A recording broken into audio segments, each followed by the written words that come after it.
Avant moi, en fait, elle faisait entre les 7 ou 8 000 et après 23 000. Très rapidement, énorme prise de confiance, c'était des gars. Et ils ont dépensé 14 000 € pour un week-end à la montagne. Il n'y a pas à diminuer sa valeur parce qu'on n'est pas sûr. Soit on y va, soit on n'y va pas.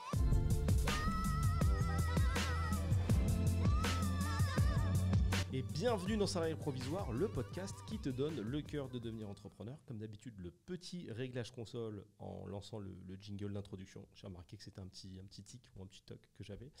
Et aujourd'hui, j'ai le plaisir de recevoir Solène. Comme d'habitude, je ne donne pas de nom de famille, je ne présente pas les gens, ils le font avec plaisir. Tu donneras le nom de famille si tu veux, je t'en prie. Qui es-tu? En bref, petite introduction. Merci déjà pour m'avoir invité sur ton podcast. Moi, c'est Solène Congo et je suis entrepreneur. Je suis vraiment à fond dans le marketing digital. Tu sais, en disant, comme tu as découpé un peu le mot podcast, tu m'as fait penser à l'ancienne, à quelqu'un qui avait eu ce petit bug audio. Je ne sais pas si tu as connu à l'époque de Cyprien et Cortex. C'est méchant. Parce qu'il n'a jamais réussi à dire ce mot podcast. Tu te rappelles ou pas? J'essaye podcast. Tu vois, tu y arrives. Voilà. Lui, sur à peu près 100% des vidéos, tu parles de moi dans tes podcasts. Mais toi, on va voir Cyprien, le podcast. Tu m'as fait un souvenir.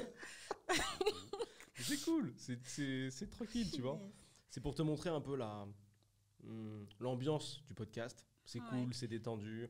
Je ne suis pas là de poser des questions ultra techniques sur comment tu amènerais ta meilleure campagne de marketing pour Coca-Cola en 2062. C'est cool. On va parler de ton histoire, on va parler de ta vision business, on va parler d'anecdotes si tu en as à raconter. Tu en as? Je pense, ouais. Ouais, normalement, si tu vis des trucs, tu en as. Tu as vu la liste des questions et je te remercie parce que grâce à ce podcast et à l'oubli de mon MacBook qui prend beaucoup de place sur cette table, j'ai trouvé une nouvelle technique pour avoir les questions à poser à l'invité dans une configuration où l'invité ne voit pas les questions. Donc c'est nickel, comme ça tu peux même pas les lire. C'est trop bien. Donc je peux pas les éditer, je peux que défiler, donc faut pas que je me trompe. Néanmoins, c'est ok. Bon, la première question, c'est souvent la même, sauf quand j'oublie. Est-ce que tu as déjà travaillé en tant que salarié? Oui. J'ai plusieurs souvenirs parce qu'en fait, finalement, j'ai fait que des stages et aussi d'alternance lorsque j'ai travaillé en tant que salarié. Oui. Mon premier stage que j'ai fait, c'était à Londres. J'ai adoré parce que c'était un entrepreneur et on n'était que 3.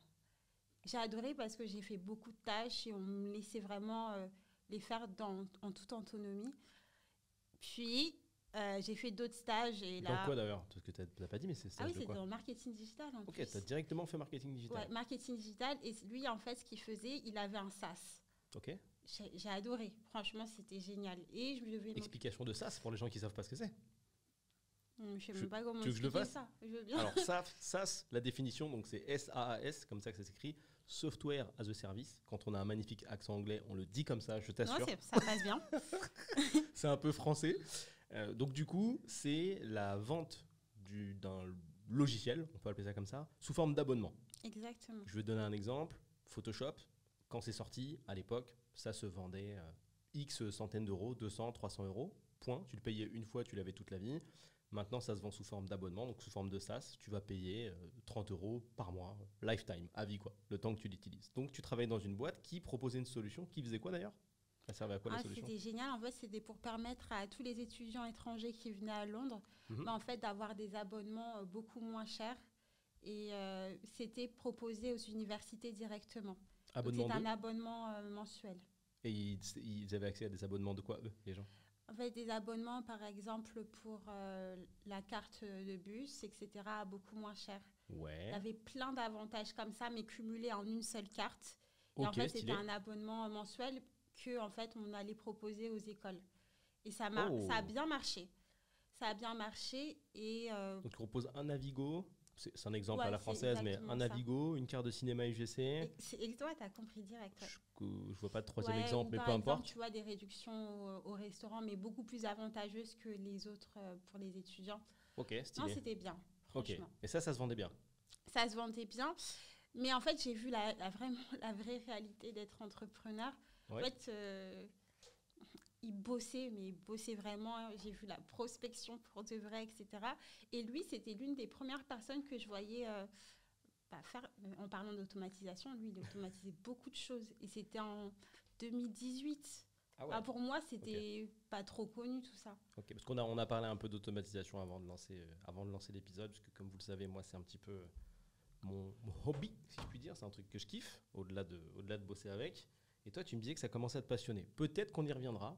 Je ne peux pas ajouter de sujet. Ah. Je peux pas ajouter de Ok. sujet parce que l'écran est beaucoup trop loin. J'ai laissé le clavier là-bas aussi, donc peut-être que j'y repenserai. Et donc, du coup, tu vois bosser le gars, tu le vois trimer, et tu penses quoi à ce moment-là? Je me suis dit, je sais pas, c'est pas parfait, mais j'aime bien. C'est pas parfait, je vois que tout n'est pas rose, mais je Mhm. vois que, en fait, j'apprends énormément de choses en peu de temps. En 2, 3 mois, après, je continue à travailler à distance avec lui Ok. pour tout ce qui est social media management. Puis après, on est passé à autre chose. Je suis C'est vrai passée à autre chose parce C'est vrai que c'est ça que tu faisais au début, avant vraiment Ouais. d'être market. D'ailleurs, quand on a commencé à discuter, c'est ce que tu faisais, je crois, au début. c'était vraiment ce que je faisais. Ouais, community management, social media management, donc gestion des réseaux sociaux, pardon, pour ceux qui Ouais. n'ont pas l'info. Bon, pas le service, enfin, service un peu traître. À la fois facile à vendre, à la fois Ouais. difficile à vendre. Et puis, résultat, difficile à observer. Exactement, parce qu'on ne peut pas vraiment dire si ça performe forcément ou si on obtient vraiment un résultat tangible. Compliqué. Donc, tu dois Ouais. vendre un service duquel tu ne peux garantir aucun résultat. La mission est un peu complexe, puisque le rêve des gens, c'est d'avoir des avalanches d'abonnés dès que tu commences à bosser pour eux. Ce qui Ouais. n'arrive pas souvent, hélas. Sauf si. Sauf si. Ça aussi. Ouais. Non, finalement, c'est un autre métier encore, mais Ouais. franchement, c'est le métier qui m'a ouvert la porte à beaucoup de choses, donc je ne peux pas Ok. cracher dessus. Non, mais bon, on peut parler Ouais. des défauts. Ouais, c'est vrai, c'est vrai. Il y a des défauts dans ce métier-là, et il y a beaucoup de dérives. C'est un peu le métier dans lequel tu peux te lancer avec rien. Je dis pas Ouais, que tous les clairement, gens je suis sont. d'accord. Je dis pas Je que suis tous les gens sont vraiment nuls ou tous les d'accord. gens sont bons, mais n'importe quel gars qui veut faire un peu de rond, il peut se dire tiens, je peux proposer la gestion des réseaux sociaux au restaurant de ma ville, Je suis d'accord. et il poste quoi. Il prend une plateforme automatisée style Buffer, il prend 20-30 photos et il laisse en publication automatique. Donc c'est compliqué. Et ce que je trouve un peu, comment dire, ce qui fait un petit peu mal au cœur, c'est que même quand tu mets le temps, tu vois, bah, t'as pas forcément les leviers pour faire évoluer le compte. Parce que parfois, l'angle marketing du resto ou de la boîte que tu pousses, il est pas top. Et c'est difficile de tout retravailler, quoi. Tu fais ce qu'on te donne, on dit vas-y, fais-nous péter. Ouais, en fait, c'est vrai que c'est challengeant, mais après, c'est vrai qu'il faut bien choisir le client. Ouais, mais Ça c'est ouf. change tout. Ouais, bah évidemment, Je parce suis que les tellement gars, d'accord, ça ils ont, change tout. ils ont pas de proposition de valeur, les mecs, ils avancent comme ça dans le business, ils ont un truc à vendre, ouais, fais-nous rêver parce que le produit est bon, bah pas forcément. Ouais. Compliqué. J'en ai vendu aussi un petit peu de ça, il y a longtemps. Ouais. Cool, pas la révolution, ça fait un petit billet, ça fait plaisir de voir, je sais plus combien je vendais ça, 200 balles, 300 balles je crois par mois. Ah bon. Ouais, bah Après, j'ai buté, c'était hein. avant aussi. C'était il y a longtemps. Ouais, il y a longtemps. C'était un peu Ouais. Tu vendais combien toi quand tu faisais ça? Ça dépend parce qu'il y a eu tout type de montants. Ok. Au début, c'était pas la folie, c'était 500 par mois. Je Ouais, faisais ça. c'est déjà cool. Puis Ouais. après, c'était plus du tout ces montants-là parce que je suis montée en expertise. T'es passé à 1000, 1005, etc. Ouais, même, ouais, un peu plus. C'est bien, c'est pas Ouais. mal en produit CM, Ouais, franchement c'est stylé. ça va. Moi, je pense que c'est à peu près à cette période-là que je t'ai connu. Tu vois, c'était Oui, confortable. si, c'est ça. Ouais, je me rappelle. T'étais Ça confortable passe dans ce vite, truc-là. hein. Ouais, ça passe. Hein. Ouais. T'étais confortable, ça allait bien en tout cas sur ce Ouais. segment-là. Si, c'est vrai que ça se c'était à ce vendait. moment-là. Ouais. Bah après, tu te rends compte que ce genre de business, ça manque de mission en fait, parce que tu fais à peu près toujours les mêmes choses, mais t'apportes pas vraiment. Tu sais, le concret, c'est compliqué quoi. En fait, c'est pas forcément ça que je Qui t'a trouve dans gêné ce métier. Mhm. C'est plutôt en fait pour finalement déléguer. Finalement, tu dois quand même te déplacer, faire les photos, etc. C'est beaucoup d'investissement. Le Ouais. seul truc que je trouve avantageux, par contre, c'est la régularité. Si tu fais bien ton travail, ton argent tombe chaque mois. Ouais, t'es un récurrent quoi. Voilà. C'est pas mal. C'est pas mal. Mais c'est bien. Ça va, c'est bien. C'est ok quoi. Voilà. Mais bon, Non, c'est est-ce bien. que c'est le chemin d'une vie entière? Je sais pas, mais en tout cas, c'est ok. En fait, après, ça dépend de chaque caractère. Ah Mais bah moi, oui. je sais que j'adore en fait voir la croissance, l'évolution. Voilà. Si t'arrives à en générer, franchement, fort. Ça fait kiffer. Et à mon avis, t'as réussi plus d'une fois. Pour le CM, vraiment, faire évoluer par pour exemple le CM, les comptes et tout. franchement, oui, mais je préfère marketing digital. C'est ça que je parle mille fois. Largement. Moi aussi, parfait. Pareil, largement. C'est cool, mais ça appartient à une autre C'est pas époque. pareil. Je démotive personne de tenter sa chance. Pourquoi pas? Mais bon, moi, c'est les inconvénients que je vois. Il y a aussi des points positifs. Donc, tu travailles à distance pour cette personne-là, pour ce SaaS, et ensuite? Après, j'ai fait... Tu croyais que ça allait s'arrêter là, le podcast? Je Ah bah sais voilà. pas, c'était déjà Non, pas ça mal. continue. Non, après, j'ai fait pas mal d'autres stages, mais il y avait à chaque fois soit une problématique ou soit un sentiment que j'avais à chaque fois Mhm. que j'allais dans des autres stages plutôt traditionnels dans des entreprises qui étaient un peu plus conséquentes. Oui. C'est que j'avais l'impression que pour l'évolution, pour me donner d'autres tâches finalement, Mhm. ça allait être un peu plus compliqué. Et je me sentais un petit peu comme dans une petite cage où en fait, tu fais ça et puis voilà. Tu fais ça et puis voilà. Et qu'est-ce qui te faisait penser ça, en fait?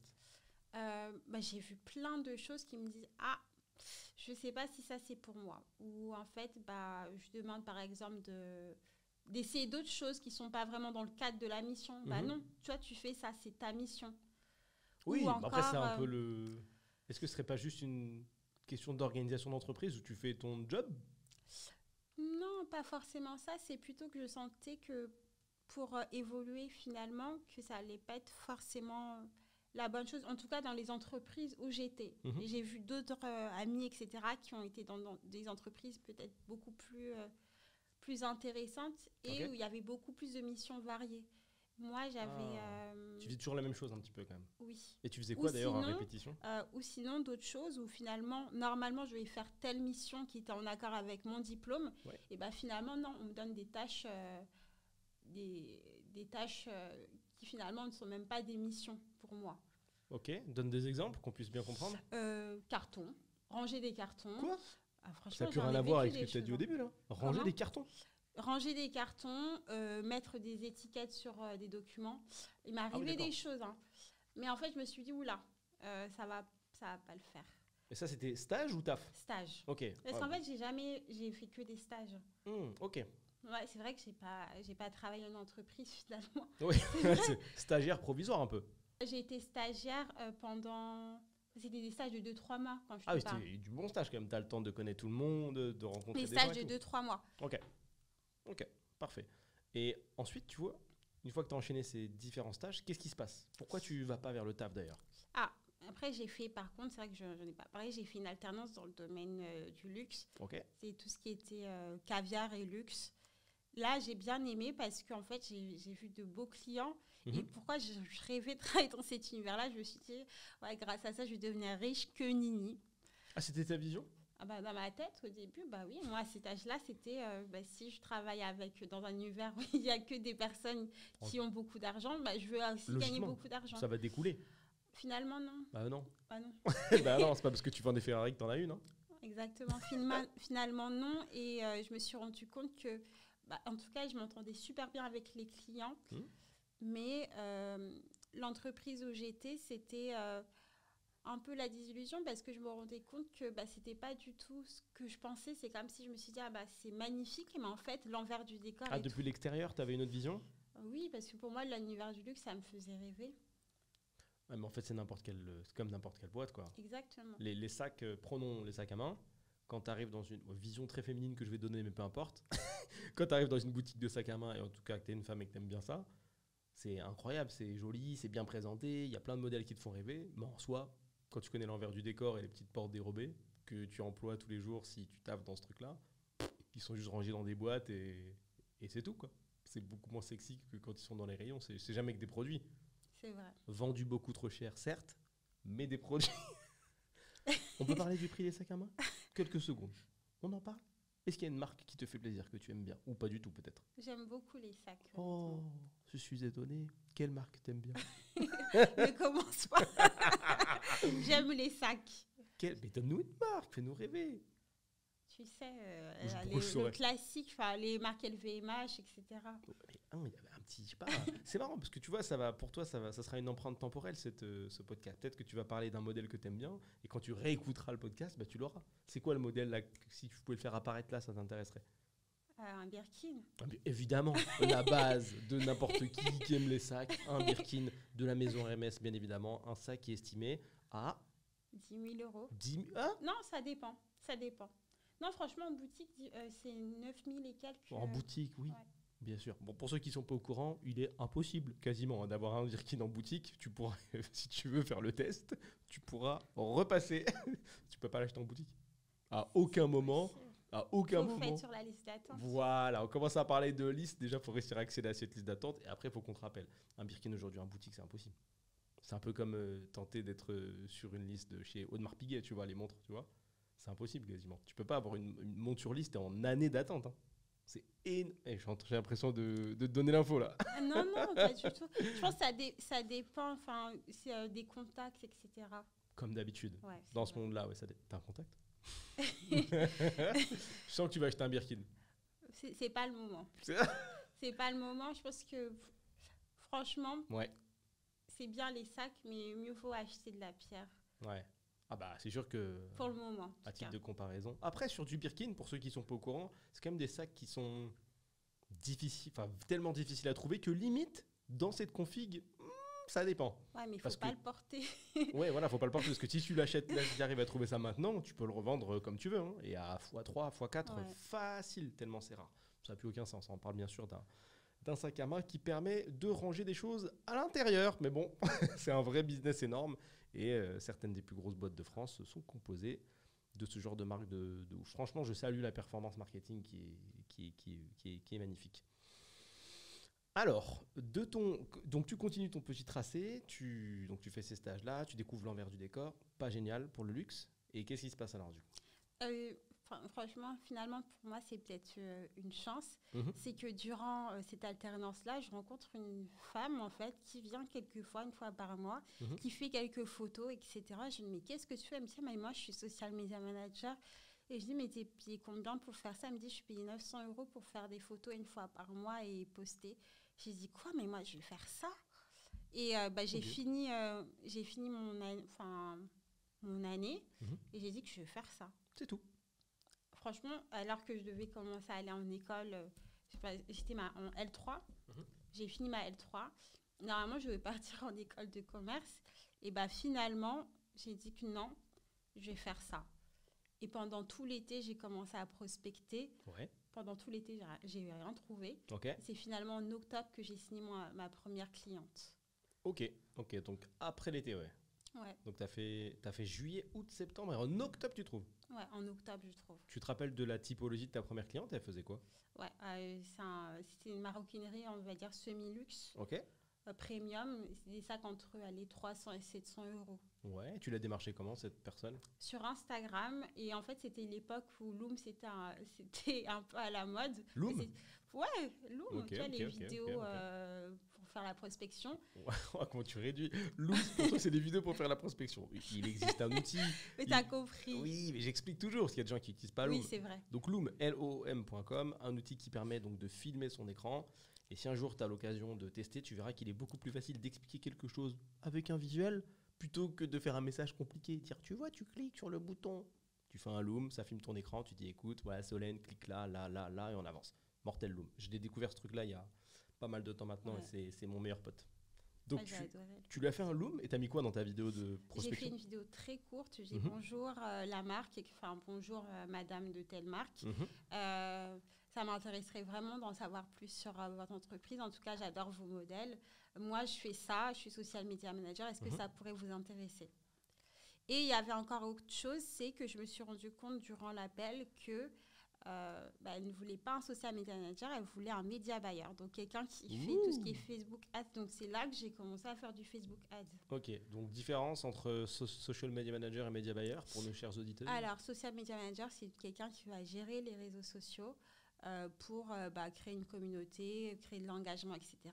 Alors que pour moi, un media buyer, il est là pour amener du trafic, ramener de l'argent. Mhm. Voilà. Et Pour bien moi, c'est ça. souvent, faire de la publicité sur les fameuses régies publicitaires comme Meta, TikTok Ads, Exactement. Snapchat Ads. Ok, donc elle te dit je veux un média buyer. Tu sais ce que c'est à l'époque ou pas? Si, T'as l'info. parce que je regardais beaucoup de vidéos de tout ce qui était SMMA, donc non, oui. Ah oui, c'était l'époque du SMMA. Encore une Exactement. fois. C'était quoi? Ça voulait dire quoi SMMA déjà? Social Media Euh, Manager. Social Media Management Agency. Ouais, c'est ça. Ouais, donc tu faisais une agence, soit bon, tu étais en fait un community manager déguisé un petit peu, Ouais. mais tu faisais une agence soi-disant, une agence dans laquelle tu pouvais vendre tous les produits relatifs au marketing web, tous les produits qui pouvaient faire avancer les boîtes. Donc, du community management, du web, du media buying, etc. Ok. Donc, qu'est-ce que tu fais avec cette personne, du coup, quand elle te En dit fait, let's pour go? moi, ça a été un peu ma prépa parce que j'ai fait beaucoup d'erreurs. J'ai beaucoup appris. Et Je précise juste que tu n'as pas l'expérience, là, quand tu acceptes pour du media ah buying. non, mais j'avais jamais Mais il fait. faut le dire, c'est ça qu'on veut Je savoir, c'est n'avais que là, jamais fait. explique en détail. Attends, là, explique en détail. La personne, faut vraiment que tu refasses l'histoire. La personne te dit, non, j'ai pas besoin de A, je préfère B. Qu'est-ce que tu fais? Je dis, ah bah, il n'y a pas de souci. Moi aussi, j'ai les compétences pour faire ça. Je tremble, hein. J'ai les compétences pour faire ça et bah, c'est possible. Et en fait, ce que j'ai fait, avant même de... Quand elle a dit OK pour qu'on commence, Ok. j'ai... Dieu merci, j'aime apprendre. Je suis allée sur YouTube, j'ai tapé Facebook Ads directement, Facebook Ads de l'année. Ouais. Par exemple, mini formation. Ok. Et j'ai regardé plein de vidéos en anglais, en français. Et c'est comme ça que j'ai commencé à apprendre mon début de media buying. Mais pour moi, en toute franchise, tu peux regarder autant de vidéos que tu fais. Si tu ne pratiques pas, tu ne vas pas pouvoir gagner en compétences. Il faut faire pour gagner en compétences. Donc, si ce n'est pas parfait, si c'est un peu chaotique au début, ce n'est pas grave. Donc là, tu vas à la guerre, il n'y a rien, quoi. C'est vide. Je ne connaissais pas du tout. Et en plus, j'ai fait des erreurs. Mais finalement, à la fin, j'ai fini par réussir. Attends, détaille le truc. Donc là, tu me dis que tu trembles. Tu y vas. Donc là, tu prends un call avec la personne, elle te parle. Oui, on fait un C'est meet. visio. Un meet. Donc là, visio, les yeux dans les yeux. Tu lui dis, j'ai les compétences. Je lui ai dit que oui, je suis capable de faire ça, etc. Okay. On va réussir. Et en fait, il fallait lancer... Elle avait fait un shooting, etc. Ouais. Je sais plus... Ouais, je crois que c'était au Kenya. Un shooting photo super bien, etc. Et donc, en fait, j'avais déjà les créatives, donc les visuels pour lancer les campagnes. Donc, c'était beaucoup plus simple, finalement. Franchement, c'est un terreau hyper fertile pour faire une bonne campagne. Hein. Ouais. Elle a du vrai matos. Elle te dit pas, non, mais récupère les photos qu'on a sur le site, dégueu. Ça, c'est stylé. Ok. Donc, leçon intéressante qui est, parfois, on peut bypasser un petit peu la vérité et se former après avoir vendu le service. Et ça marche. Ouais. Et Par contre... pas tout le temps. Il faut vraiment. Moi, je conseille quand même, il faut se former. Ouais. Il faut quand même. Pour moi, franchement, c'est là. Tu pouvais pas là. Là, il fallait que je me lance. Elle t'a dit, il me faut ça. C'est le faire. C'est dur de dire non. Ouais. Surtout si c'est dans tes cordes. Il faut quoi finalement, quand on résume un peu, il te fallait Internet, un ordinateur, t'as l'envie de réussir. T'avais aussi la fougue du moment. Ça, c'était dispo. Et YouTube. Ouais, et YouTube. Donc tu t'es dit, je suis pas plus bête que quelqu'un d'autre, et puis t'y allais. Je te cache pas que j'ai déjà fait ça aussi sur les premières prestations que j'ai pu vendre il y a longtemps, où je vends un site internet. Je n'ai jamais fait de site. Je n'ai jamais fait. Mais j'y vais, c'est pas grave, je vais apprendre sur le tas. J'apprends sur le tas, je vends, je délivre. Ça m'a pris énormément de temps, parce qu'au début, tu sais, comme tu l'as défini, t'es un peu en freestyle, parce que tu n'as jamais pratiqué. Donc tu pratiques un peu sur la personne, hein. Il faut bien... quand tu ouvres un salon de coiffure, il faut bien qu'il y ait quelques personnes qui prennent un peu cher au début. Hein. Tu n'as pas le choix, il faut bien que tu t'exerces. Mais au final, la coupe n'est pas si mal. C'est ça. La coupe n'est pas si mal. Donc tu prends ce que tu as pris tu récupères ce que tu as pris de YouTube, tu implémentes sur son compte elle. Oui, c'est sur... Où tu fais ton compte et tu fais les pubs depuis chez toi, ou tu fais sur son compte? C'était sur son compte. Parfait. C'est Facebook? Ouais, Facebook. Son business manager, beau gosse. Donc, tu fais ça chez elle. En termes de résultats, est-ce que vraiment tu as une traversée du désert où vraiment il se passe... C'est quoi l'objectif? C'est vendre? Ouais, faire des ventes. Faire plus de ventes. Donc, traversée du désert, j'imagine au début, il se passe pas grand-chose ou pas? Au début, ça va parce que on avait mis en place tout ce qui était promotion, etc. Il y avait le Black Friday. Ça tombait bien. En plus, c'est bientôt le Black Friday. Parfait. Donc, ça tombait bien. Donc, on a fait des réductions. Donc, ça allait. Puis après, il y a eu la période de Noël. Et le truc, c'est que ça a ralenti à ce moment-là, les ventes. Parce qu'en fait, il ne restait plus beaucoup de stock à cause du Black Friday. Okay. Et en fait, vous voulez racheter du stock, en fait, des sacs. Ouais. Mais c'était trop short. Donc, en fait, il y avait beaucoup moins de ventes parce qu'il y avait moins de stock. C'était même pas de ta faute. C'est beau, ça. Hein? Ouais. Donc, joli. Ça s'est bien fini, finalement. Quand tu as eu la première vente qui est passée, tu as dû halluciner. Hein. J'étais contente, ouais. Tu m'étonnes. J'étais contente. Tu te formes sur le tas, t'appliques, ça apporte le résultat que tu as vendu. Waouh. Mais par contre, il faut travailler, pardon. Hein. Franchement, il y a plusieurs nuits, je n'ai pas dormi. Ouais. Parce que je voulais absolument faire de la qualité. Ouais. Ouais. Ça, c'est vraiment. De toute façon, ça restera la condition sine qua non. Il faut bosser. Hein. Il faut Il n'y travailler. a pas de magie. Tu peux t'amuser à vendre comme ça, c'est marrant à raconter, mais la partie la moins marrante, c'est qu'il faut, moi, faut prendre sur franchement, YouTube. là, c'est mignon de raconter ça, mais j'avais peur de rater et de faire un Attends. travail de mauvaise qualité. Au pire, tu rembourses, tu vois, ça va. C'est pas. T'avais facturé ta presta? Oula. On a encore une autre histoire. Voilà. Le premier mois, j'avais pas facturé et après, franchement, je vous conseille à personne de C'est faire beau gosse, ça. hein. Faites pas ça. Mais le premier mois, j'avais pas facturé et après, j'ai facturé. En gros, c'était un peu le mois de testing. Un mois de testing, j'avais proposé ça. Pourquoi t'as pas facturé? Parce que déjà, de 1, je savais vraiment pas si j'allais pouvoir délivrer. Donc, je me suis dit que, OK, un mois de testing et si jamais, en fait, finalement, elle perd rien. Et voilà, ça me rassurait. Mais c'était la première et la dernière fois que j'ai fait ça. Parce que finalement, j'ai réussi. Et pourquoi c'est une mauvaise idée alors? Parce que là, t'allais dire, ouais, surtout, faites pas ça. Je pense qu'en fait, tout travail mérite salaire. Et il n'y a pas à diminuer sa valeur parce qu'on n'est pas sûr. Soit on y va, soit on n'y va pas. Tout simplement. Très bien dit. Écoute, je suis absolument d'accord avec toi. Néanmoins, dans certains cas de figure, pour de la prestat de service, ça peut être intéressant si vraiment tu as besoin d'être assuré, de faire 0 €. Si tu as besoin d'être assuré, je trouve que c'est personnel. Il y a des gens, pour en avoir accompagné pas mal, qui partaient de 0, et il y en a qui n'arrivent pas à faire ça, tu vois. Vraiment jouer le rôle à 100% de... Je sais pas trop, tu sais, j'ai pas trop l'expérience, mais je vais quand même facturer, c'est dur. Il y en a, c'est vraiment... C'est un blocage mental, hein, parce qu'ils peuvent le faire. Il suffit juste de dire go et ça passe, mais ils ont du mal. Et je comprends. Au point de devoir faire ça à 0 €, qu'importe la conséquence. C'est vraiment, pour ma conscience perso, je préfère pas facturer. Ça arrive. Ouais, je vois, dans ça certains dépend. cas de figure. Moi, ça me gêne pas, puisque je sais que je vais bosser derrière. En fait, si tu factures et tu sais que tu vas rien faire, bah oui, là, c'est pas bon. Mais si tu sais que tu vas tout donner... Même plus qu'un vrai professionnel, si ça se trouve. Ouais, j'avais beaucoup travaillé. Mais bon. C'est beau. C'est une belle première histoire. Et ça, donc, ce client, après, tu l'as facturé combien le second mois? Il a fallu établir cette facturation. Franchement, c'était ma première facture. Et là, honnêtement, quand j'entends ça, je me dis, punaise, 500 €. Ah, tu l'avais facturé 500? Ouais, pour moi, je trouve ça pas beaucoup pour le niveau de travail. Ah, et surtout les résultats. Parce que quand tu vois les résultats et la facturation, deux mondes parallèles. Mais bon, c'était ma première facture. Infos, les résultats, elle a eu combien? Tu t'en rappelles? Quel CA elle a réalisé? Quel chiffre d'affaires? En gros, avant moi, en fait, elle faisait entre les 7 ou 8 000. Et après, durant le mois du Black Friday, on a fait 23 000. Donc, tu vois, c'est quand même pas mal.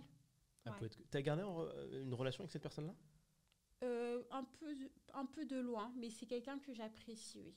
Ok. Et donc, du coup, là, donc, on a vu le mois 1, on a vu le mois 2. Et après, ça dure combien de temps? Ça? Ouais. En fait, en décembre... Merci. En décembre, en fait, finalement, ça s'est terminé parce que les ventes, il n'y a eu plus de stock finalement. Et après, j'ai eu d'autres clients, ça s'est enchaîné et finalement, on n'a pas retravaillé ensemble. Je pense qu'elle a continué à faire elle-même sa stratégie marketing. Okay. Donc voilà. Ça n'a pas... Combien de mois t'as dit? Comment? Combien de mois vous avez bossé ensemble? 3 mois. Ah, seulement 3? Ouais, mais j'avais signé un contrat de 3 mois avec elle. Hein. Ça, c'est ouf. Elle était satisfaite et ça n'a pas continué? En fait, parce qu'elle avait pas trop... c'est une très bonne chose. Je vous conseille de ne pas aller voir des trop petites boîtes. Parce que moi, je suis allée voir une toute petite boîte. Finalement, elle était la seule salariée de sa boîte. Donc ça, c'est pas une bonne chose. Allez voir des entreprises qui ont déjà du cash flow, de la trésor, pas des trop petites entreprises. Tu es obligé de définir cash flow, là. Je te dis, à chaque fois que tu mets un petit mot un peu technique, il faut l'expliquer. Hein. Je te laisse définir. Non, vas-y, c'est quoi le cash flow? Fais-moi rêver. En fait, il faut que quelqu'un puisse pouvoir avoir de l'argent dans sa caisse pour pouvoir faire tourner l'argent, en fait. Je ne sais pas comment cash flow, donc en gros, quelqu'un qui a des rentrées d'argent régulières. Exactement. En plus simple. Ok, d'accord. Donc, il faut une entreprise qui tourne, quoi, plutôt que de bosser avec une entreprise qui galère un peu. Voilà. Mais quand même, tu me dis qu'elle faisait 8K par mois et que c'était... Enfin, 8K. Mais après, c'était 8K de CA. Ah, c'est de CA. Elle n'avait pas une super marge, quoi. Non. Parce que c'était ça qui coûtait entre 300 et 700 €, c'était pas la... Tu vois. C'était pas la marge de l'année. Après, moi, c'est ce que j'aime pas, d'ailleurs, sur le e-commerce. Tu vois, toutes ces trésors, ces chiffres super mignons, des 50, des 40, des 100 000, quand tu as tout enlevé. Mais il faut faire le décompte. Où est l'argent?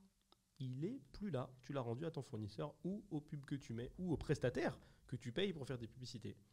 Bon, tous les sites e-commerce ne sont pas comme ça, mais en tout cas, moi, je pense que pour l'instant, je vais rester brouillé encore avec le e-commerce. Je pense que quand tu as découvert un peu la prestation de service... moi, j'aime quand même. Je ne veux pas trop parler parce que... Non, mais si, mais tu as le droit d'avoir une vision différente. J'aime beaucoup l'e-commerce. Après, c'est vrai qu'il faut faire du volume pour être rentable. Point barre. Ouais, faut aimer ce type de business, quoi. C'est autre chose. Mais tu penses à quel e-commerce? Puisque tu me dis que tu aimes bien, tu as déjà eu un site ou tu en as un, peut-être? Je travaille avec beaucoup d'e-commerce. Ah oui, mais à titre perso. Là, encore une autre histoire, mais... Vas-y, raconte-nous. Qu'est-ce qui s'est passé? Ta tentative de vente de... Durant ma... Non. Durant la période où, en fait, j'étais en alternance, je vendais des bijoux aussi. Ok. J'ai pas fait de site. Je vendais énormément sur Vinted. Et c'est grâce à ça que j'ai pu payer mon école, même mon BTSI. J'ai fait un BTS commerce international. Et en fait, il était payant. Et en fait, c'était à moi de me débrouiller pour payer. J'ai fait plein de petits jobs. C'est beau. Mais grâce à Vinted, j'ai vendu beaucoup de bijoux. Et franchement, si j'étais tombée sur les bonnes personnes à ce moment-là, je pense que j'aurais fait un e-commerce. Mais comme je faisais ça dans mon coin, je ne savais pas que c'était possible que moi, je puisse lancer un Shopify, etc. Voilà. Ok, donc ouais, c'est vrai que c'est pas bête de s'appuyer sur une plateforme. Hein. Ouais. T'as arrêté totalement? Non, ça y est. Oui, non. Oui, j'ai arrêté. Ok, je me suis dit non. Ah bon? Oui, non? Non, j'ai arrêté ça. Ok, finito, le e-commerce aussi.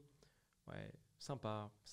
Tout dépend le volume et ce que tu fais avec. Moi, ça m'a un peu saoulé. Après, bon, j'en ai fait beaucoup, tu vois, c'est peut-être ça aussi. On va savoir. Mais après, de la prestat de service, surtout à un certain niveau, c'est top quand même. Hein. Franchement, j'aime beaucoup, en termes de marge, c'est quelque chose. Hein. Tu vois des chiffres et tu les encaisses vraiment, quoi. Et puis là, à dire, sur 10 000, non.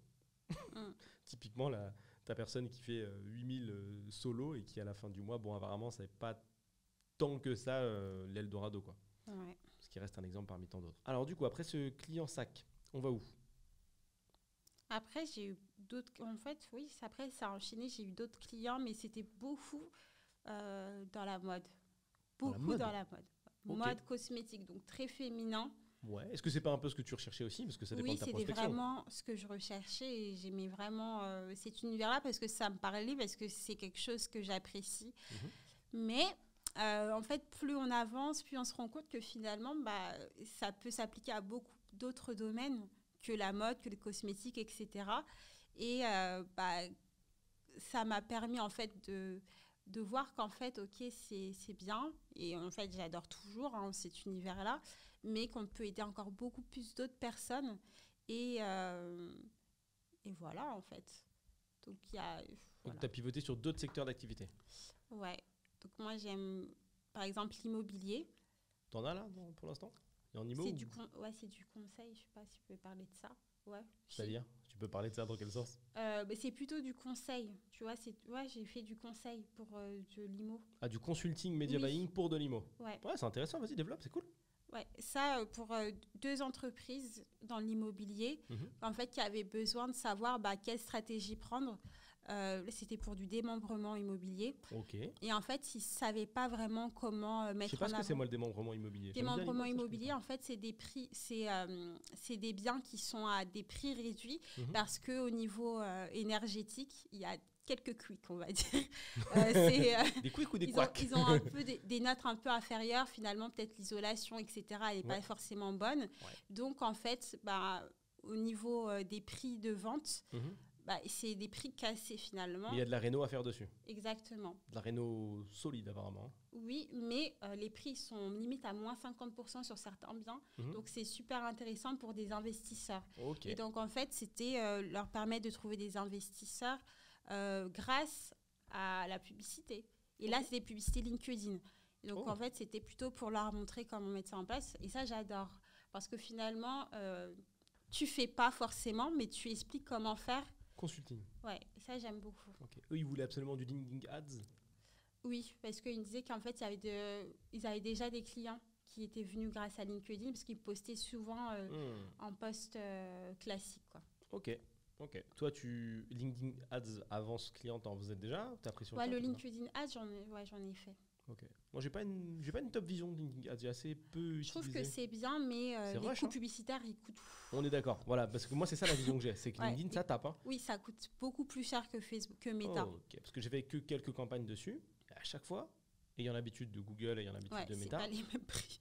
j'étais choqué. J'ai dit, fracasse là. Après, le plus cher que j'ai pu voir, je sais pas si tu as déjà testé, c'est Spotify Ads. Ah non, pas encore. Là, c'est encore un autre Un game. autre délire. Ah ouais, c'est plus cher que LinkedIn. Ah non, Spotify Ads, j'ai pas encore testé. Ça. Ouais, c'est rare. Hein. Faire du Spotify Ads, c'est très spécifique. Je pense que dessus, tu fais des campagnes de genre de notoriété, tu vois. Des campagnes de conversion, c'est complexe, alors que LinkedIn, tu peux le faire. Donc, campagne de notoriété, c'est plus pour se faire connaître. Qu'est-ce qu'on peut avoir comme move de notoriété? Verisure fait beaucoup de moves de notoriété, c'est-à-dire qu'ils vont mettre leur affiche en 4x3 au bord de l'autoroute. Le but, c'est pas de créer des conversions. On veut pas que les gens s'arrêtent, flashent un QR code et aillent sur Verisure. On veut juste être présent. C'est ça une campagne de notoriété. Et c'est ce qu'on fait sur Spotify. Tu vois, un petit son, un petit truc qui parle de ton album.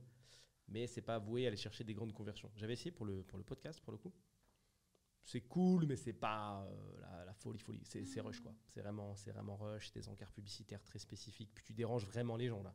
Tu vois, sur du son, le gars, il est concentré sur un seul média, le son. Et t'arrives et tu lui bam, salarié provisoire. Chiant. Franchement, chiant. Tu vois, déjà, c'est dur. C'est difficile. À moins que le gars soit super intéressé, c'est complexe. Après, j'ai fait que quelques semaines. Ok. Et qu'est-ce qu'il y a eu d'autre après on en était là à peu près. Après cette personne que tu as accompagnée pendant plusieurs mois, tu as enchaîné avec qui? Parce qu'il a fallu retrouver un client. Tu étais à un client. Ah, il y a encore autre chose, c'est que la prospection, faut pas dire, ah, c'est bon, j'ai 2-3 clients, je suis bien, je peux un peu prendre un peu de répit. Non. Pour moi, la prospection, c'est comme le souffle de vie. Si tu arrêtes de prospecter, en fait, tu as la merci finalement de tes propres clients. Et en fait, tu n'es pas libre. Si finalement tu choisis d'être entrepreneur, c'est pour être libre, pour moi. Donc, il faut toujours prospecter. Il y a plein de moyens de prospecter, pas uniquement faire du phoning ou de l'emailing. Juste pour moi aussi, même prospecter, c'est juste parler aux gens comme des humains, pas uniquement faire des emails préconçus, etc. Juste parler aux gens, en fait, ce qui vous intéresse, c'est tout. Très simple. T'as fait du phoning un peu? J'en ai fait. T'aimes bien? Ça dépend. Okay. Ça dépend pour quel secteur. Il y a des secteurs qui sont beaucoup plus sympas au téléphone que d'autres. Comme qui? Les bouchers. Voilà, c'est trop bizarre. Les bouchers, les épiceries fines, très sympas au téléphone. Ok, d'accord, original. Ouais, c'est très précis, mais c'est vrai. Bah, c'est très spécifique, ça. Ouais, c'est super précis. Ouais. Ça, je m'y attendais pas. Les bouchers, ils sont grave cool au téléphone. Vous pouvez retenir ça. Ouais. Si jamais ça t'intéresse de lancer une boîte qui est focus sur les bouchers, bah écoute, t'es vraiment au bon endroit. C'est fabuleux. Je m'y attendais pas. Mais qu'est-ce que tu voulais proposer aux bouchers? Tu testais, en fait, à l'époque? En fait, c'était pour les bouchers, c'était pour faire des sites internet. Oh, tu vois, pour la commande en ligne de viande, etc. Il y a ce que je veux que ça marchait bien pour certains. Et je trouve que c'était une bonne idée. Donc, j'avais contacté les bouchers au téléphone. Parce que par email, j'ai 0 réponse par email, mais par téléphone, oui. T'as réussi à en vendre quelques-uns? Finalement, j'ai laissé, mais je pense que franchement, c'est faisable. C'est très simple en plus à mettre en place, je trouve. Et j'ai pas poussé le truc parce que finalement, il y avait d'autres industries qui m'intéressaient plus et parce que finalement, je préfère faire des stratégies digitales différentes que faire vraiment des sites internet. Okay. Mais si moi, j'avais vraiment la niche de site internet, je serais à fond dessus. Voilà. Ok. Je m'attendais à ce que tu détailles un peu plus, mais c'est ok, c'est très clair. C'est déjà pas mal. Donc, tu te mets à prospecter. Il me semble, c'est peut-être plus tard dans l'histoire, il y a un moment où tu prospectes plus trop, parce que ça va. Oui, parce que j'ai pris un peu loin. C'est loin ou c'est près de là où on est? Ah, c'est pas très loin. C'est pas très loin. Bon alors, du coup, après ça, c'est quoi le client d'après?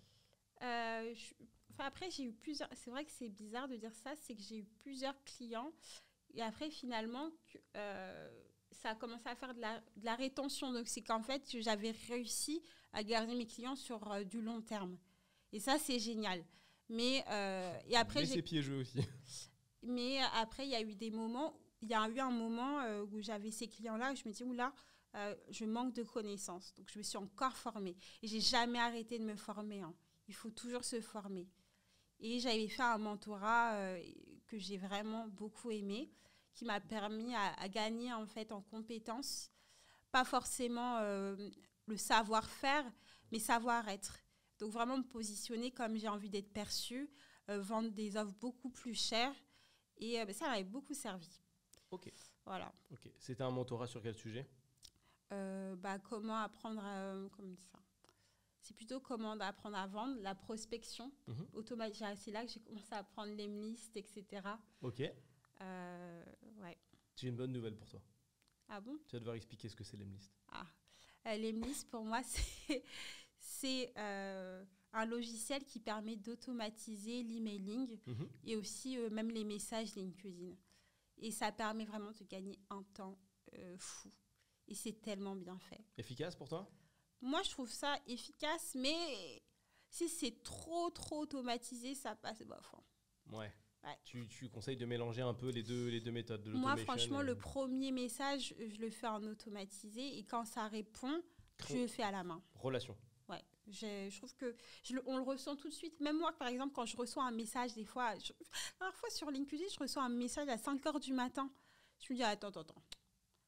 Ça, c'est de l'automatisé. Ça ne m'a même pas donné envie de répondre. Et même toute la forme. En fait, quand tu fais ça toute la journée, tu reconnais directement quand c'est de l'automatique ou pas. Et des fois, en fait, on se dit, la personne, elle ne s'intéresse pas vraiment à moi. Donc, il faut faire le juste milieu dans tout ça. C'est antinomique parce que pour le coup, effectivement, la personne de base, elle ne peut pas vraiment que s'intéresser à toi. On en rêve, mais techniquement, ce n'est pas possible. Mais les gens, ils aiment se sentir importants. De ouf. Donc, du coup, il faut trouver une méthode pour feindre ce truc-là. C'est vrai. Et c'est quoi ta méthode aujourd'hui pour feindre ce truc-là grâce à ton premier message? En fait, le premier message, et après, en fait, ce que je fais, moi, c'est que quand je vois quelqu'un qui me répond, et finalement, sur 100 personnes, ce n'est pas 80 personnes qui vont te répondre. Sauf si tu as un génie. Il n'y a pas de génie. Juste en termes de proba, c'est impossible. 80%, c'est un truc de fou, non? Après, je pense que ça dépend vraiment comment tu sectorises, en fait. Peut-être ça dépend, ouais. Si tu es ultra niché, tu as vraiment capté avec qui tu bossais et que tu as une méga valeur ajoutée dans ton industrie, il y a un monde où ça passe. Je pense que il faut vraiment bien travailler tout. Si c'est bien vraiment... Parce que moi, je vois le début de Scalable un peu comme on faisait. On était assez large, entre guillemets. On était vraiment sur un positionnement croissance. Ça parlait à tout le monde, à personne. Et petit à petit, on s'est resserré et rapproché vraiment sur le fait de trouver des clients automatiquement. Et à force de vendre ça, on a vu quel secteur d'activité était intéressé. Maintenant, quand on lance des campagnes, on est focus, tu vois. Il pleut des leads. Je vois. Il pleut des leads. Mais on ne fait pas de démarchage. On n'utilise pas LinkedIn. On n'utilise pas spécialement LinkedIn. Des ads. C'est quoi, là? Meta Ads. Meta? Ouais, Meta Google. Après, c'est pas du tout la même approche. C'est les gens qui viennent à toi. Donc c'est beaucoup plus... comment dire? Ils vont être beaucoup plus réceptifs parce qu'ils viennent pour toi. Ils sont intentionnistes, quoi. Voilà, exactement. Donc, Ça fait une différence. C'est pas mal. Lead intentionniste. Donc, lead, je vais vraiment tout définir, c'est un prospect. Un prospect, c'est quelqu'un qui t'a pas encore payé. Voilà. Un client, il t'a payé. Un lead, il t'a pas payé. Et intentionniste, c'est quelqu'un qui a l'intention, qui est en recherche. Quelqu'un qui va taper sur Google tasse orange, il cherche déjà des tasses oranges. Ce qui est très différent que d'aller lui mettre une pub sur Meta en lui disant « Hey, découvre les tasses oranges ». Ce qui peut passer aussi. Mais ce n'est pas le même niveau d'intention. Donc, du coup, ce n'est pas la même facilité à la vente dans un second temps. Ok, donc tu continues à avancer. Et ensuite? Ensuite, on me propose de faire de la formation. Oh, je me rappelle de ça. Ouais. Et j'adore. J'adore former. Je forme à Sub de Pub pour la publicité en ligne. Ça faisait tout drôle parce que c'était la première fois en fait que finalement je me disais punaise, j'ai arrêté l'école pour me lancer, etc. Et je me rends compte que j'étais en train de donner cours à des gens qui ont le même âge que moi. J'ai pleuré après. De retour à l'école. Ah ouais, pourquoi? J'ai pleuré parce que j'étais fière de moi. Ah, c'est beau. Parce que je me suis dit, punaise, finalement, chacun son chemin, chacun son temps, etc. Ouais. Pour soi, et ça m'a beaucoup aidé la formation pour gagner confiance en moi. Parce que déjà, ça force à apprendre toujours de nouvelles choses. Parce que pour moi, si tu formes et tu n'essayes pas aussi de te former, ça ne va pas. Ouais. Voilà.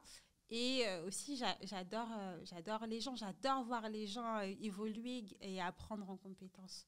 Et un truc ultra fort que tu as dû remarquer également avec la formation, c'est que quand tu apprends des choses à des gens, ils te posent des questions auxquelles tu n'aurais pas pensé, donc tu te renforces de fait. Ça, c'est fort de ouf, quoi. Ça, c'est ultra puissant. Comme à force de passer du temps sur un sujet spécifique, tu n'as plus ta vision d'enfant du sujet, donc tu regardes beaucoup moins en détail les choses. Tu peux d'ailleurs faire le test pour rigoler, essaye de prendre, pas pour rigoler, personne ne va faire ça, mais si admettons que tu repasses 1 heure de conduite là tout de suite là maintenant dans ton auto-école, à mon avis tu n'as pas du tout le niveau de détail qui va être demandé, puisque l'auto-école garde cette méthode où on garde cette espèce de yeux d'enfant de c'est quoi le miroir au milieu, et là c'est quoi, et le côté de la trappe. Est-ce que d'ailleurs tu as une voiture? Non. Mince, du coup j'ai te poser une question technique sur ça, exprès pour t'embêter, mais bon si t'as pas de voiture c'est pas grave. Laisse tomber. Ok. Voilà, tu vois, tu fais flopper mes questions. C'est pas grave. Ensuite, après, donc, c'est multiples. Après, sub de pub, tu continues encore? Non, c'est pas que j'ai arrêté, c'est qu'en fait, finalement, ça dépend des. Enfin, ça dépend, par exemple, parce que moi, je fais le module publicité en ligne. Ouais. C'est pas tout le temps. Si par exemple, c'est en avril. Bon, bref, je ne vais pas raconter ma vie. Si, raconte, bon, si on est vraiment là pour ça. En fait, il y a des modules qui si sont... un jour, il faut raconter ta vie, c'est là. Il y a des il y a des modules, en fait, spécifiques à chaque moment de l'année. Ouais. Et moi, c'était pour les M2. Donc, les M2, c'est à tel moment de l'année. Donc, voilà. Donc là, pour l'instant, tu es tranquille. Et puis après, est-ce que quand ce sera de nouveau le moment, tu vas... Oui, oui, bien sûr. Après, j'ai fait aussi de la formation avec d'autres organismes, etc. Je trouve ça bien.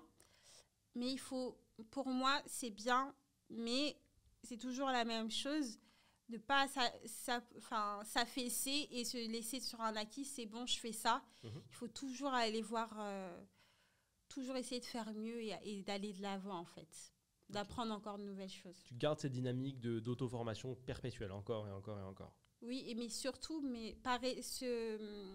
s'habituer, en fait, à... Comment expliquer ça ? S'habituer en fait à un niveau de confort. Voilà. Éviter de s'habituer à un niveau de confort. Exactement. Donc sortir de sa zone de confort. Exactement. Allez, let's go. Fabuleux. C'est vrai que pour le coup, quand tu maîtrises un sujet, tu peux être tenté d'arrêter d'apprendre en fait. Bah totalement. T'es arrivé à la fin du jeu, c'est bon, nickel. T'es au-dessus des gens à qui tu apprends des choses, ça passe. Mais il y a des gens au-dessus de toi, souvent tu les vois pas. Bien sûr. Souvent tu les vois pas. C'est vrai. Franchement, en tout cas, je trouve que c'est un très bon conseil. Donc là, on a la format, t'as quelques clients. Ça se passe bien pour toi. On arrive dans cette zone, à mon avis, petit à petit, où tu te sens en confort. Tout à l'heure, tu en as parlé rapidement. On arrive à ce fameux moment dont je parle très souvent dans les podcasts. En tout cas, j'en ai fait au moins un épisode entier, la prise de confiance de l'entrepreneur. Dis-nous tout, puisque d'habitude, on croit que c'est un truc de mec, parce que c'est un truc, tu vois, beaucoup d'ego, testostérone. Et là, non. Solène qui nous fait un contre-pied, qui nous explique qu'elle aussi, elle a pris la confiance. Dis-nous. Bah oui, parce que tu dis, c'est bon... c'est bon, je réussis à faire mon argent, etc. Je vis confortablement. Mais en fait, c'est vrai, comme tu disais, tu pars à des événements business, etc. Et tu te rends compte qu'en fait, tu es loin d'être arrivé, d'avoir fini le jeu. Donc en fait, ça te réveille. Donc il faut sortir de chez soi et aller aux événements. Parce que ça motive, parce qu'on se dit, en fait, non, j'ai encore beaucoup de choses à faire. Et finalement, qu'on reste tout seul dans son coin et finalement qu'on ne soit pas d'autres entrepreneurs qui bossent aussi ou qui font mieux aussi de ce qu'on fait, on ne peut pas évoluer. Il faut toujours essayer d'aller vers des gens qui peuvent nous pousser vers le haut. Donc, pas se dire, OK, c'est bon, ça y est, j'arrête là, ou je me contente de ça. Non. On continue, sans cesse à bosser. Ouais. Est-ce que tu as pris une claque, du coup, dans un événement comme ça, business, dont tu peux nous parler? Oui, je suis partie. Je crois que c'était à l'événement, je crois que c'était BPI France. BPI France, ouais. Ouais. Et en fait, je me rends compte qu'il n'y a que des mecs et aussi des nanas qui font des 30, des 50 millions. Je dis, waouh, et j'y suis loin à ce moment-là et encore maintenant. Et je dis, punaise, non mais... Et je vois finalement que ce n'est pas des personnes finalement très différentes que moi. Je dis, mais... Ouais, non, ça...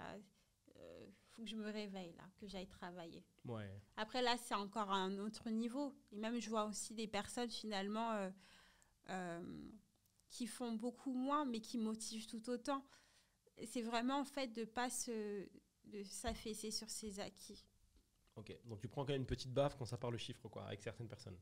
Bah oui, mais heureusement. Heureusement. Sinon, on n'avance pas. Ok. Est-ce que tu as remarqué que parfois, enfin moi c'est ce que j'ai pu voir, tu vois, à force de bosser qu'avec des dirigeants, enfin, est-ce que tu as remarqué, est-ce que tu sais, pardon, j'aurais plutôt pu l'amener comme ça, que finalement les chiffres, ça veut un peu rien dire. Je vais m'expliquer si jamais Tu veux parles plus de pour détails. la marge nette. Ouais, ou même le point de départ. Je vais détailler, tu vois. Par exemple, quelqu'un que je vais rencontrer dans une soirée qui va me dire, moi, je fais 10 millions à l'année. Ma première réaction, ça va jamais être, waouh. Tu vas écouter vraiment le détail. Hmm. Tu vois ce que tu veux dire. Parce que quand tu creuses, tu sais jamais d'où la personne part. Et peut-être qu'après la virgule, qui vient après le mot année, si on creuse un peu, ce qu'elle va te dire, c'est qu'elle part de 9 millions et demi, en fait. Ouais. Moi, Ouais, je c'est me vrai laisse vraiment pas impressionner par les chiffres. Et c'est pour ça que j'essaie toujours de creuser avec les gens et de comprendre leur expertise dans le business. Et ça, tu le fais que en échangeant avec la personne.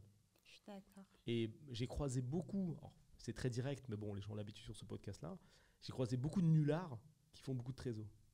Mais quand tu creuses, finalement, c'est des gens, la boîte était... En fait, ce qu'ils te disent pas quand tu creuses un peu, c'est que la boîte était déjà dans la famille depuis 30 ans. Ouais. Ils partent d'une somme d'argent de base qui est énorme. Mais en soi, ils ont très, très, très peu d'expertise business, tu vois.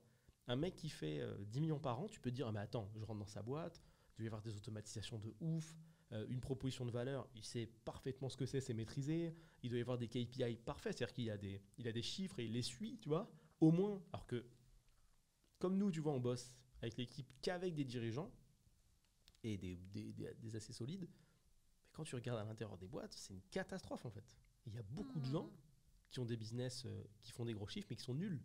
Et quand tu creuses, tu t'aperçois de la réalité. Tu te dis, ah, c'est comme ça qu'il a fait. Bouf. Donc, du coup, c'est un très bon moi, je suis point, jamais ça. impressionné par les chiffres, tu vois. Je préfère quelqu'un, je dis ça souvent, qui arrive à faire 10K par mois en full auto, KPI Par à soi-même. l'appui, data, tout est carré, etc. Il a sa petite team, plutôt qu'un gars qui fait 2 millions. Et quand tu lui dis, c'est quoi ta proposition de valeur, il dit, oh, nous, on travaille un peu avec tout le monde. Ouais, Moi, je je trouve vois que très c'est... bien ce que tu veux dire. Je détaille parce que les gens ne vont pas forcément comprendre ça. En business, quelqu'un qui te répond ça, c'est vraiment qu'il a rien compris en fait. C'est-à-dire qu'il faut quand même être un minimum spécialisé dans quelque chose, ou en tout cas savoir avec qui tu bosses, si tu pouvoir dupliquer ton modèle et aller chercher des sommes assez importantes. Un mec qui fait 2-3 M et qui te dit on bosse avec tout le monde, c'est comme s'il te disait je sais pas du tout de quoi je parle. Pour moi, et il y en a beaucoup des contresens comme ça. J'en ai croisé beaucoup des comme ça. Donc maintenant, je prends vraiment, et depuis longtemps, mais le temps de creuser. Le seul gars que j'ai trouvé, et je vais même le citer parce que c'est cool, qui est hyper solide, tu vois, qui a levé, peut-être que en plus je dois le recevoir dans le podcast, qui a levé, je crois, 20 ou 30 millions, et qui m'a impressionné de son organisation, c'est un gars qui est dans une boîte qui s'appelle Citron. Ils sont dans l'énergie. C'est carré. Tu vois, c'est une boîte comme tu l'imagines. C'est que des mecs qui vont lever X dizaines de millions d'euros, et quand tu rentres, tout est carré, boum, là c'est le département machin, là je te montre mes KPI, telle année, tel machin. Après, ils sont dans la donnée, eux, de par leur métier. Donc tu vois, c'est un peu logique. Tu vois, c'est comme si tu vendais des costumes, les gens sont automatiquement bien habillés dans ta boîte. C'est impressionnant, et je pense que c'est la seule fois où j'ai vu une boîte autant organisée. A contrario, j'ai un autre client avec l'équipe qui fait 80 millions à l'année. La boîte, c'est complicado. Hein. C'est complicado. Et quand tu creuses, tu dis, ah, c'est comme ça qu'il a fait. Oh, pas ouf. Mais c'est un bon point de vue. Ouais, il dit, faut faire gaffe. Donc c'est pour ça qu'il faut vraiment faire gaffe aux chiffres. Et je le précise pour les auditeurs, c'est faites pas trop gaffe aux chiffres, mais intéressez-vous à la manière dont la personne va expliquer ce qu'elle fait. Tu vois, la profondeur, sa vision business. Je trouve que ça a beaucoup plus de poids, ces signaux-là, que je fais 1 million, je fais 2 millions, je fais 50. Oui, mais avec qui? C'est ta boîte? Tu vois, il y a plein de gens. Puis, dans ces soirées business, parce que moi, j'en ai fait pas mal aussi, je trouve qu'il y a beaucoup de rigolos quand même. Hein. Il y a beaucoup de débutants aussi. Il y a un peu de mélange du tout, en fait, finalement. Ah, mais des vrais bons solides, j'ai pas vu, moi. En fait, ça dépend, en fait. Ah, toi, tu parles des événements business, vraiment Ouais, business en ligne? Ouais, tu sais, quand tu vas dans des soirées, genre soirée networking. Moi, les soirées networking, si j'en ai fait à mes tout débuts, mais c'est vrai que souvent dans les soirées networking qui sont gratuites. Non, ouais, quand même payantes. Ah. Tout le monde essaie de se donner un peu un genre, mais il y a très peu de contenance. Hein. En fait, franchement, des fois, finalement, on peut penser que quelqu'un est super successful et pas du tout. Et des fois, on peut penser le contraire, alors que la personne est super... voilà. Ouais, ça fonctionne pour elle, quoi. Exactement. Ça fonctionne pour elle. Moi, je mets toujours un petit disclaimer sur ça, mais le problème, c'est qu'on est dans un monde d'image, tu vois. On est dans un monde d'image, donc déjà, quand t'as 10K abonnés sur Insta, t'es déjà quasiment une légende. Tu peux dire à peu près ce que tu veux. T'as déjà fait ce constat? C'est-à-dire que là, si je te dis que c'est assez orange, t'es OK avec. Mais si un mec qui a 500 000 abonnés, il te dit en fait, c'est toi qui vois mal, elle est verte, il y a un doute. Oh, non. Ah, dans ce monde-là, il y a un doute. Je te jure qu'il y a un doute. Il y a un doute de ouf. Ça passe pas avec nous. Pas avec toi ou pas avec moi. Mais il y a un monde où, là, on vit vraiment dans ce monde-là. Dans le monde où ta fame te permet d'influencer quand même pas mal les gens, quoi. Et ça, c'est un truc de malade. Faudrait faire le test. Ce serait drôle de prendre une personne connue et de lui faire dire des dingueries comme ça. Vraiment des contresens de dingue. Non, mais c'est vert. Ah, mais c'est Gérard Darmon quand même. Peut-être il y a un doute. Je sais pas pourquoi j'ai pris cet exemple-là. Mais bon, ça me fait beaucoup rire de voir ce monde influencé par l'influence. Je trouve ça marrant. Donc du coup, le temps passe. Tu vas à ces soirées-là. Tu prends des petites baffes par les chiffres. C'est aussi positif, tu vois. Ça te sert quand même à avancer. Donc c'est ça qu'on va retirer, c'est important. Et ensuite on était dans la zone de confiance, pardon. Tu étais en prise de confiance. Raconte-nous cette prise de confiance, s'il te plaît. Quand je dis prise de confiance, c'est plutôt me dire que c'est bon. Finalement, c'était...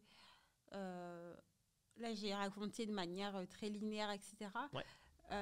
Finalement, moi, j'ai fait tout ça sans l'aide de personne, en fait. Donc, c'était pas toujours fameux. J'ai eu des périodes de galère, honnêtement. Et c'est comme si je me disais, enfin, je vais pouvoir vivre correctement. Enfin, tu peux kiffer un peu, quoi. Voilà. Donc, tu relèves. Donc, c'était ça, en fait. Où, en fait, il y avait des moments où, en fait, j'avais peut-être des clients, mais... c'était pas forcément des clients très qualifiés, etc. Et en fait, grâce à toutes ces erreurs-là, j'ai pu me concentrer sur les bons clients. Je trouve ça tellement important parce que des fois, on peut se concentrer sur la mauvaise catégorie de clients et pour moi, ça change tout. L'environnement, et c'est tellement important, l'environnement avec le client qu'on choisit, c'est capital.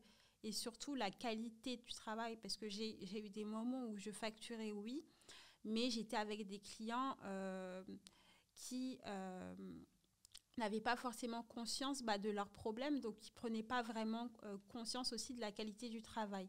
Donc, allez vraiment voir des clients qui se rendent compte en fait de ce que vous faites. Et là, maintenant, finalement, je travaille qu'avec des clients qui respectent mon travail et ça change tout. Franchement, le fait de bien vivre avec ces clients, pour moi, je trouve ça vraiment capital. Ok, et ça fait du bien et tu te sens bien dans ce que tu fais. Ouais, pour moi, c'est vraiment important d'être heureuse au travail, finalement. C'est vrai. Une petite phrase de salarié, mais j'aime bien. Vous êtes heureux au au travail. C'est vrai. Parce que, franchement, c'est toi. Là, c'est encore autre chose. C'est pas phrase de salarié parce que finalement, c'est moi qui va vers les personnes, les clients. C'était pas une insulte, hein.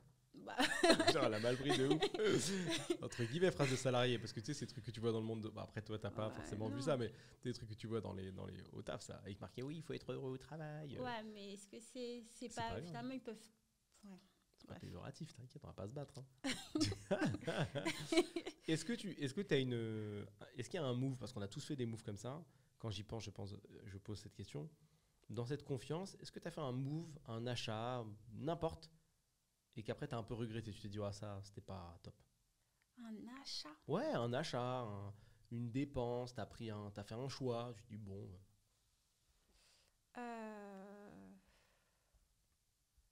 Le petit move de la prise de confiance, pas spécialement?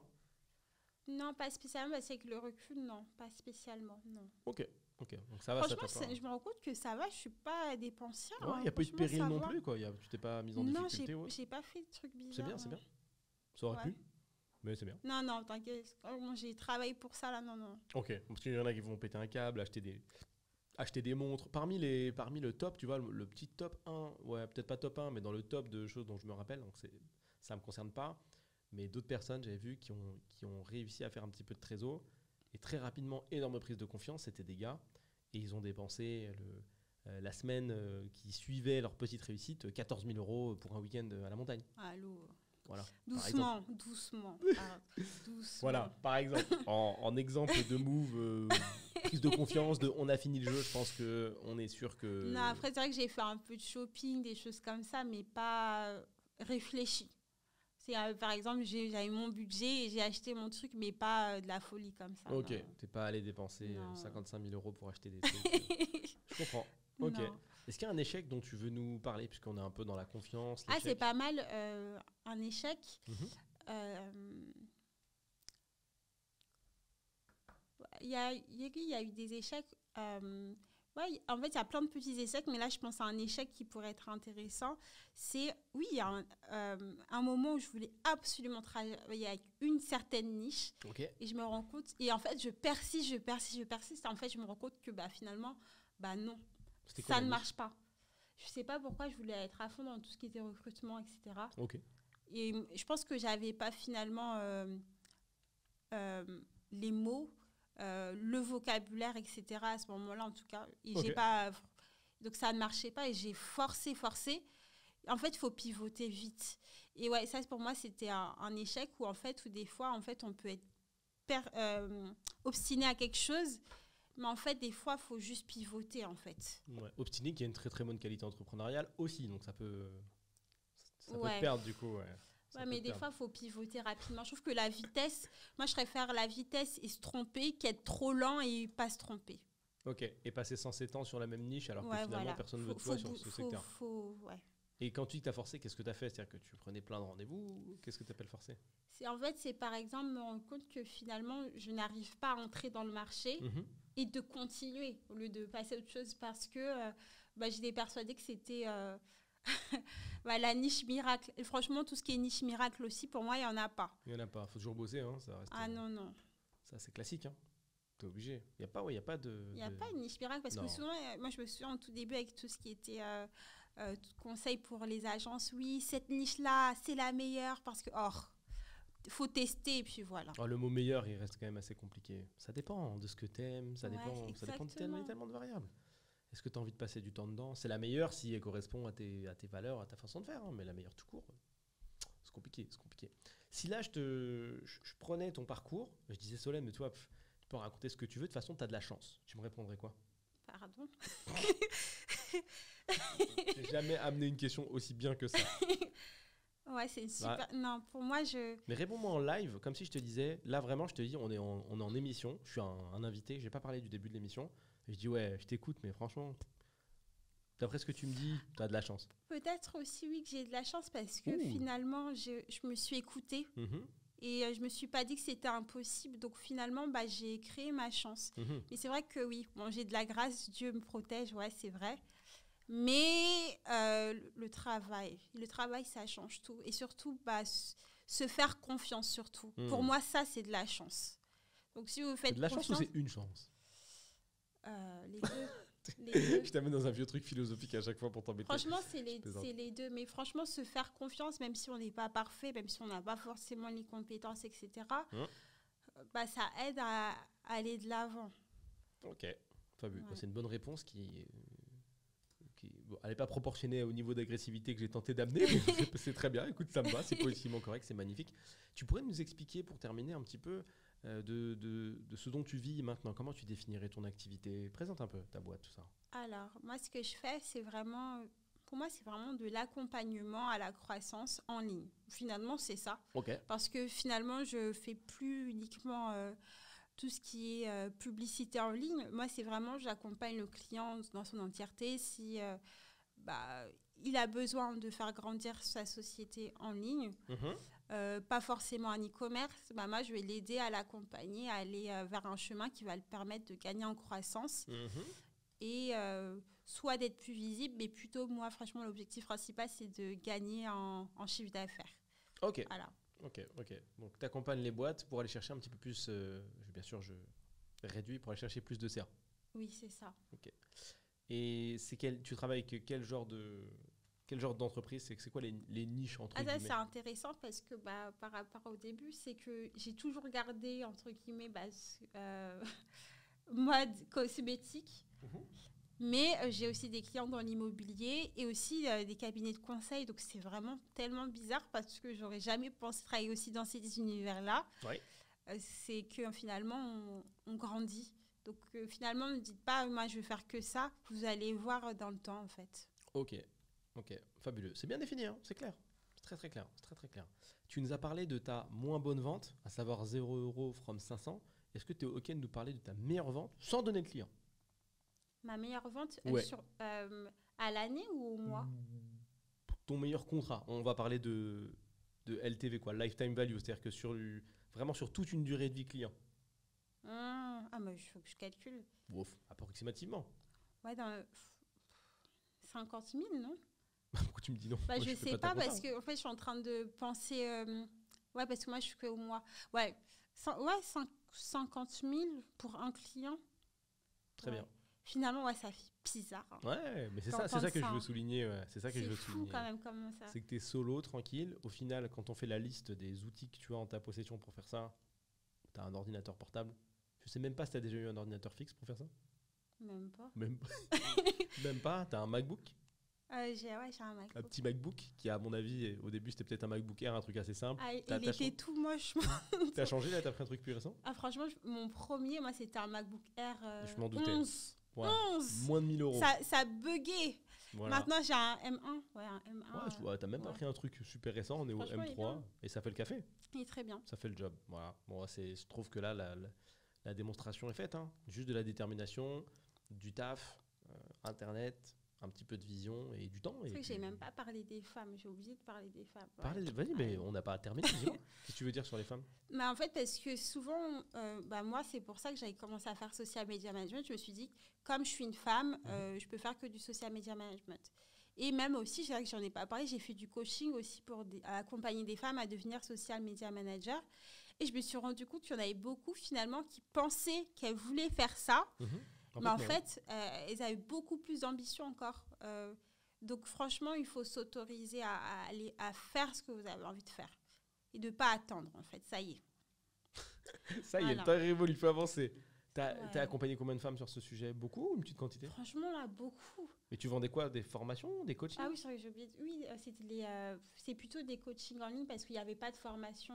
Il n'y avait pas de formation visio, quoi. Enfin, de vidéo. Donc, C'était c'est vraiment plutôt- Tu vendais ça en coaching, donc en Google Meet, entre Ouais, guillemets. exactement. Ok, C'était ça. donc à l'heure de coaching. Ouais. Tu fais encore ça? Ça, j'ai un peu arrêté. Peut-être que je reprendrai parce que là, j'ai été vraiment concentrée sur l'agence. Ok. Voilà. Ok. C'est abrupt là, tu t'es arrêté d'un coup sur l'agence, oui. Et pourquoi t'as arrêté? Pourquoi? Pourquoi j'ai arrêté? C'est parce que, en fait, franchement, comme moi, en fait, je commençais à faire beaucoup de marketing digital. Ouais. Je me dis, peut-être que c'est un peu restreint. Oui. Finalement, les femmes ne peuvent pas être que social media manager, elles peuvent faire tellement d'autres choses.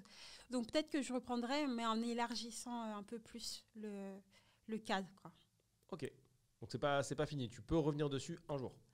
Oui, mais pas que social media management, parce qu'il y a tellement d'autres choses. Je vois qu'il y a beaucoup de femmes, en fait, et franchement, c'est peut-être une fois sur 10 quand je fais les formations en marketing digital avec les organismes, c'est qu'il y en a beaucoup qui commencent des projets et qui ne finissent pas.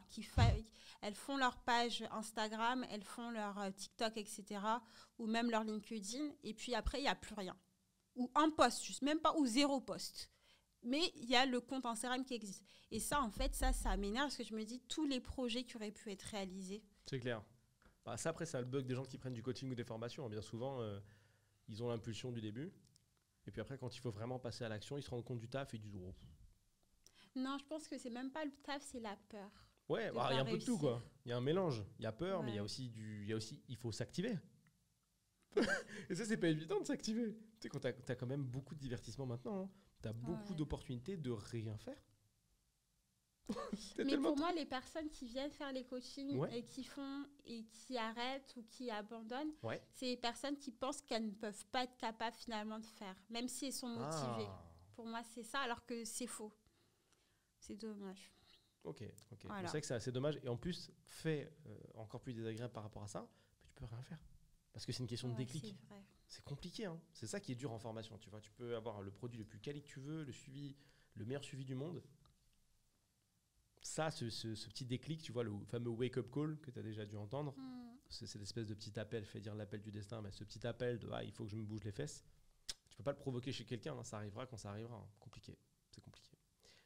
Écoute, on est déjà arrivé au bout. C'est qu'on on a déjà passé l'heure. Ça va très très vite. Hein. Ah, c'est passé vite. T'as vu, hein, c'est cool quand on s'amuse. Est-ce que tu veux terminer? Est-ce que tu as un petit mot de la fin? Tu veux dire quelque chose? Est-ce que tu as passé un bon moment déjà, tout simplement? Ouais, c'était super. C'était cool. Je t'ai parlé tout simplement. Ouais, je t'ai dit, c'est une conversation. J'ai vraiment passé un bon moment. Écoute. Et ça m'a fait aussi réfléchir en fait finalement au petit parcours qui vient que de commencer finalement. Oui, c'est jamais que le début à chaque fois. Hein. Et voilà, merci beaucoup pour ton invitation. Bah, je t'en prie, c'est avec plaisir. Comme d'habitude, si tu veux participer au prochain bootcamp que je vais organiser en physique, le lien est dans la description. Info numéro 2, si tu veux poser une question sur les podcasts, le lien est dans la description. Si tu veux que j'invite une personne spécifique à la place de Solène, qui ne va pas être là pendant tous les épisodes, tu t'en doutes bien, c'est pareil, c'est dans la description. Merci encore d'avoir été là et je te souhaite une bonne journée ou une bonne soirée en fonction du moment où tu regardes cet épisode. J'attendais que tu dises au revoir, mais c'est pas grave. Au revoir. Je sais pas.